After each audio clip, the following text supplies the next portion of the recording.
I call the member for Goldstein. Thank you, Madam Speaker. To the vast majority of the people and the 41 schools in my electorate, the word Gonski is little more than a political slogan.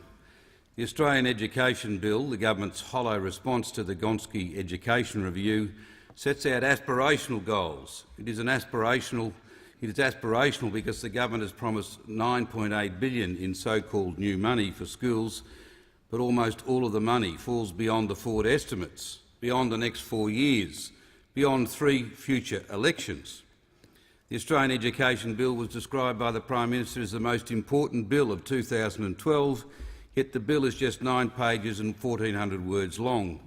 It is full of words that signify hope and aspiration for schooling, words that nobody could disagree with, but it lacks any detail at all of how the Prime Minister's goals for schooling are to be delivered. This bill is devoid of any detail and must be updated with new information, so until then there is very little that can be said on how the proposed funding formula might impact schools in my electorate. While the government claims that extra funding is required to improve the performance of our schools, they will spend $4.7 billion less on education in the 4 years to 2016 than was budgeted last year.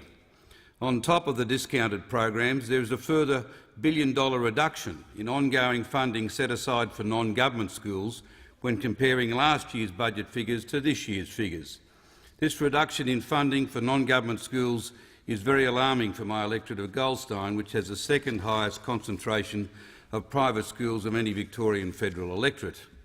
Cuts to private school funding means that school fees go up, leading to less choice in education.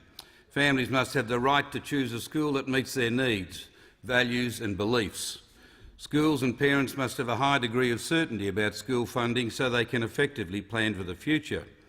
The headmaster of Brighton Grammar School, Michael Irwin, recently expressed significant concerns, and I quote, "There are significant concerns. These concerns primarily relate to the delay in confirming specific details and hence the impact on budget planning, the quality of data being used, the lack of certainty regarding indexation, compliance issues and possibly a significant increase in reporting requirements and the need for absolute certainty when requested to sign agreements." End of quote. I remember the anxiety of schools in my electorate faced in 2004 when Labor planned to pull funding from independent schools under Mark Latham's infamous hit list. Labor simply does not understand the vital role that independent schools play. We know that the key to better schools are better teachers, better teaching, higher academic standards, more community engagement and more principal autonomy. Shoving money into perceived problems is very much the Labor way. We've seen a massive spike in spending under this government across the various areas, but can anyone say that services have actually improved? In fact, international comparisons on literacy and numeracy has shown a serious decline. This is perhaps best symbolised by the overpriced and in many cases unwanted school halls under Labor's Building the Education Revolution program. The key is to get funding right. It must be clear that future funding from the Australian government will flow through to not only government schools but also to non-government schools or non-government school systems through a direct legislative relationship. Every Australian student must be entitled to a basic grant from the Commonwealth Government, no matter which system they fall under, and there must be accountability and proper targeting of education spending. As a committed federalist, I do not believe in Labor's top-down approach to service provision. Instead, we should be working with the states and with schools to find out what they want and what they need. To this end, the Coalition has 10 broad principles that we believe should underpin any approach to school funding and reform, namely, first, families must have the right to choose a school that meets their needs, values and beliefs. Secondly, all children must have the opportunity to secure a quality education. Thirdly, student funding needs to be based on fair, objective and transparent criteria distributed according to socio-economic need.